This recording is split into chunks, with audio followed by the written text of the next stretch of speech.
What's up, guys? It has been a little while since I have made a video, but I'm back.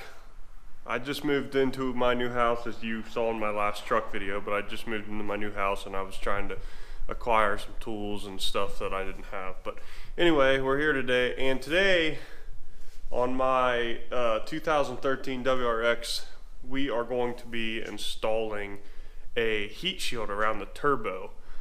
I do have a stock turbo and a stock downpipe, and we're going to be installing a PERRIN heat shield right here, this around the stock turbo. Now, the car does come with a heat shield already on the turbo, but last year or 2 years ago, I actually took the downpipe off because I was adding in an extra O2 bump for a wideband gauge. So I took the downpipe off and I forgot to put the bracket back in there that holds the heat shield on. So right now there's no heat shield on the car, but I will show you what it entails to remove the stock one if it were to be on there, to upgrade to the PERRIN heat shield. This is a very easy, simple install.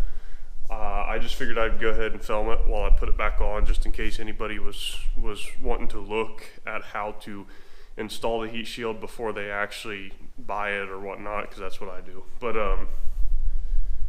anyway, yeah, so I'll go ahead and install it, get right to that, and then once we're done, I'll explain kind of why you would want a heat shield on around the turbo. Okay, so here is the turbo, stock turbo right here. That light might be a little bright. Alright, so stock turbo here, downpipe. There is also a heat shield that's going to be on your downpipe, but that's the O2 sensor that I installed, so don't freak out if you don't see that on yours. And then I heat wrapped it instead of putting the OEM heat shield back on, or yeah, heat shield back on. But anyway, so right now, if you're looking at your stock turbo, there's going to be a metal thing right here that you're going to see. You're not going to see the turbo. Now, the way that mounts is there's actually a bracket that goes between these two bolts, I think, between that bolt and that bolt there.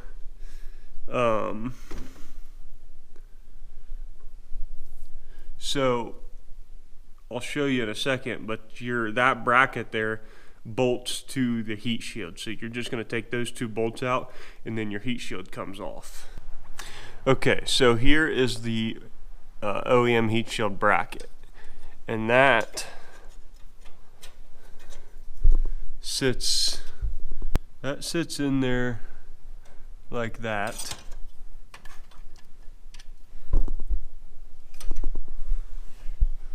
Like that. And then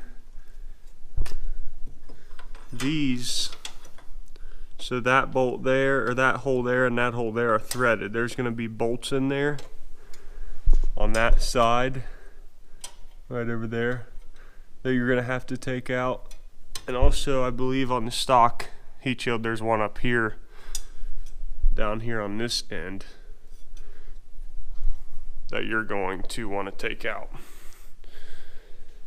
So go ahead and take those three bolts out, and then you're not gonna have to take your downpipe or any of that off, which I'm about to do, but all you're gonna have to do is take that off and throw this one right on there, but we'll get to that. So let me go ahead and start taking this downpipe off.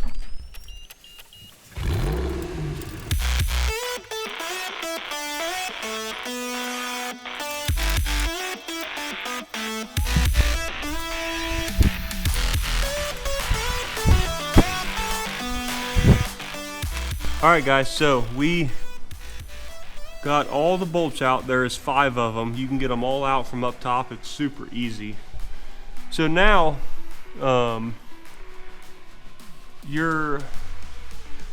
bracket here actually goes right here, just like that. But since I just broke all those bolts loose, I'm gonna go ahead and put a new gasket in there. So here's my new gasket. It is from Grimspeed, which is what everybody recommends. So we're gonna put that in there. Here's the old gasket. I will go ahead and slide this new gasket on.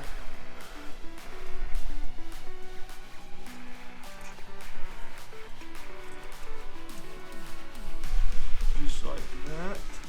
So there is what the OEM bracket looks like. Gummit. Just like that.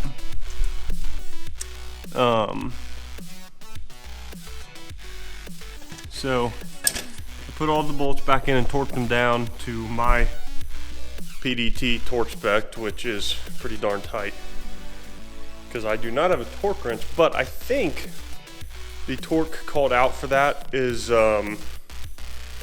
like 26 or 30 foot-pounds, so nothing crazy. But yeah, so you've got your 2 bolts over here on this shield, or on this bracket, and then if you notice, there's also a hole down here on the heat shield, which when you were taking your heat shield off, it is this down here. There's a hole in there, a threaded hole.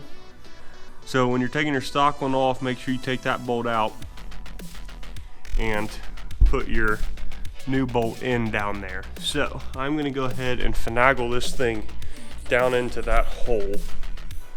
I had a rag down there because that freaking heat wrap is itchy.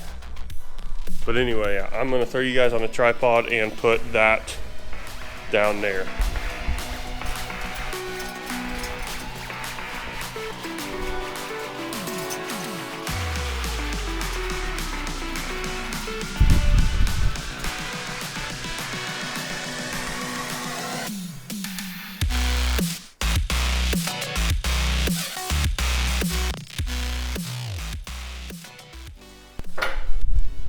Okay guys, so we got that in. There it is. Now I only put those 2 bolts in because that one down there I actually lost, because I've had this thing on before, and in that transition I actually lost it. So I am gonna have to get a bolt for down there because that might vibrate. But so yeah, there's that. Pretty darn easy, especially if you don't have to take the downpipe off. I hope that helped some of you guys out. Remember, if you separate any connections within your exhaust, you really need to replace the gasket, even if you're just loosening the bolts. Kind of sucks and it's kind of a pain, but the right way is to use new gaskets every time. So I'll obviously go ahead and start the car up and everything, make sure I have no leaks, and make sure and hope that not having that bolt in there is not going to rattle the crap out of it, but I'm going to have to get one eventually anyway. So anyway, it's important to have those heat shields. It's not, you don't have to have them, but it's important to have them because, I mean, your turbo is right underneath your intercooler, and the whole point of the intercooler is to suck cold air in. And if your turbo is open right there, you're just going to suck all the hot air in from that turbo, because the turbo gets super hot. You're going to lose a little bit of horsepower, and it's really just not good on the engine.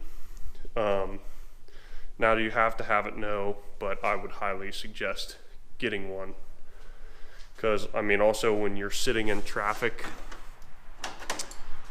that heat is just radiating. You don't have any air moving into your car from you driving, so that heat from the turbo is just getting sucked into the engine. So yeah, I would definitely look into getting one if you don't have one. You can also get those heat blankets, which are kind of neat. I kind of wanted one of those, but I already had the PERRIN heat shield. So obviously I used that. If you saw anything else done to the car that you want to see how to do, there's probably already a video on it, so go check that out. If you don't see a video on it and you want to know how to do it, just comment down below and I'll make a video on it. I would like to remove the secondary air pump down there. HTV deletes. Obviously, there's a lot of stuff I have planned down the road, but yeah, there's only so much money. But yeah, so that's the install. Very easy install, very quick install. So I just figured I would show you guys. I know it's kind of common sense, but figured I'd show you guys how to do it. I do have that thing, my rail buggy, street legal 1776cc Volkswagen motor. If you want to see anything on that, let me know. I am about to pull the motor and rebuild it because it leaks, and I will record that. But here she is. If you want to see anything on this, let me know. Or that. I do have a driving video, just a POV driving video of me in that. It's not the greatest quality video, but go check that out on my channel. It's kind of neat. I will be posting a lot more driving videos of that. But yeah, so there's that install. Let me know if you guys would like to see anything else on this car. I will obviously be doing more on it as the time rolls on, but I might do like explanation of the access port and stuff like that. But thank you guys for watching, and stay aware of my videos because I'll be posting more. Thanks guys, see you later.